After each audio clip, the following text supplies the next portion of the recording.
and member of the Senate Foreign Relations and Homeland Security Committees. Senator, good to see you tonight. Glad to be with you. It's so horrifying to think about what happened there. It just kind of reminds you of Malayla, you know, being shot point blank for the crime of wanting to get an education. And to me, it's just so hard to fathom. But it also, I think, illustrates that I think that ultimately this has to be civilized Islam needs to step up and say, we're going to take care of this. And it's a long, long war. And I think that's probably where the president's wrong, is that he thinks, well, things are over, everything's fine.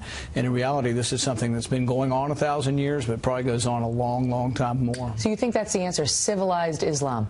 Absolutely. I mean, civilized Islam has to step up and be part of the answer, because whenever we try to fix the problems over there, they see us as the infidel, and there's no end to the amount of enmity that will continue.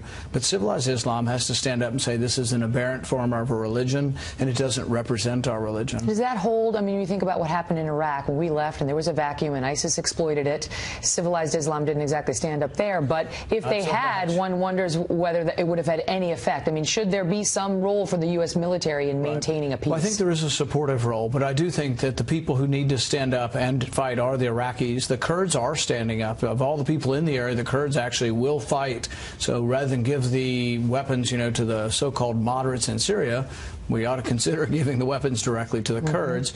We have armed the Iraqis quite a bit. The Iraqis do need to step up and fight, though, and that's the question. And I've said repeatedly, I'm not willing to send ground troops back into that. I'm not willing to send my kids back in to fight for cities that the Iraqis are unwilling to fight for. But what do you make of what we're seeing around the globe right now, from the lone wolf terror attack we saw in Canada, to the hatchet attack we saw on a New York City police officer, to a woman being beheaded down in Oklahoma, to what we see in Jerusalem and Israel every other day, to now Sydney, Australia, now in Pakistan, school children, at a time when the president has said recently that the world is less violent than it's ever been. That could still be true, but is it? What do you think? There's a great deal of evidence to indicate the president's wrong and just doesn't quite understand the situation. This is a long war. Like I say, it's been going on a long time. Some of it 1,000 years, you know, between the Sunnis and the Shiites, and some of this is still somewhat Sunnis and Shiites, but really more than that, it's an aberrant and barbaric form, really primarily coming from the Sunni wing of Islam. But really, civilized Islam needs to step up. So is the president doing the right thing? Because he's speaking out to quote civilized Islam, telling them stand up, speak out, and encouraging them to do what you're saying. Well, you know, even George Bush said somewhat of the same thing. He would often make sure he made a point to say, we're not attacking Islam. This is not a religious war against Islam. There are 1 billion people who belong to the Islamic faith, and, you know, this is a small minority. Unfortunately, 5 or 10% of 1 billion is still a big number, and that's the problem. You know, we are talking about a movement that might involve millions of people, maybe 50 to 100 million people, but still the vast majority of Islam doesn't believe this is the right way to go. So we do have to appeal, and people might not like it. They might say, oh, that's weak, but you do need to appeal, and we do need allies. The Iraqis are, you know, their faith is Islam. The Kurds' faith is Sunni Islam. So, yeah, we do need all of their help, and ultimately the war is only won by the people who live there. Let's switch gears. Today, a potential presidential contender, Jeb Bush, announced that he will, quote, actively explore the possibility of running for president in 2016. He says he hasn't made a final decision, but this is a much bigger step than he's taken so far. You have not gone that far yet and said maybe 6 months or so I'll make a decision. Now some people are saying, come on, Senator, make a decision. Why is Jeb Bush out ahead of you? Well, maybe he has more ground he needs to gain. He's been out of this for a while, so maybe he needs to get back in and practice up a bit. I don't know. I can't determine why other people. I just know what I'm going to do. And still that's 6 months out? Wait a few more months, yes. What about, you said that that nobody who has said that they're for Common Core could win the Republican primary.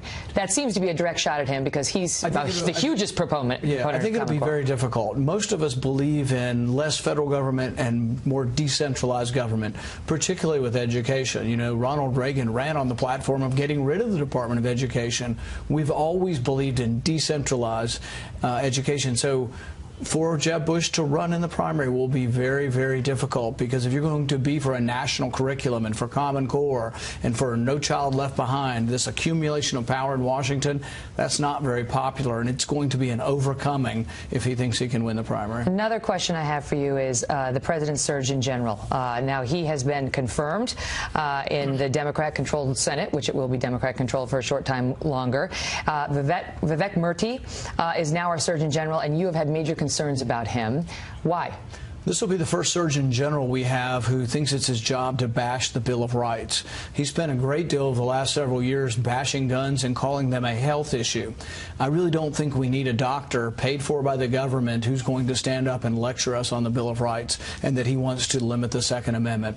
So we're putting him on notice. If he decides to use the government position of the Surgeon General, which can talk about health, smoking, weight, exercise, all of those are good things. But if he wants to talk about the Second Amendment, we think he's in the wrong position and he should run for office. He had encouraged doctors to actually speak with their patients about their guns, finding out what kind of guns they own and so on. Could that be stopped? I mean, are you in a position in the U.S. Senate to do anything about that if he pushes that as an agenda? No, because they got him through. Now, we tried to prevent this from happening, and because of the last couple of days, somehow things got disturbed and we weren't able to prevent him. Yep. So now, in January, we have much more power, but right now we don't have the power to stop him. Wow, we'll continue to follow that. Senator, great to see you.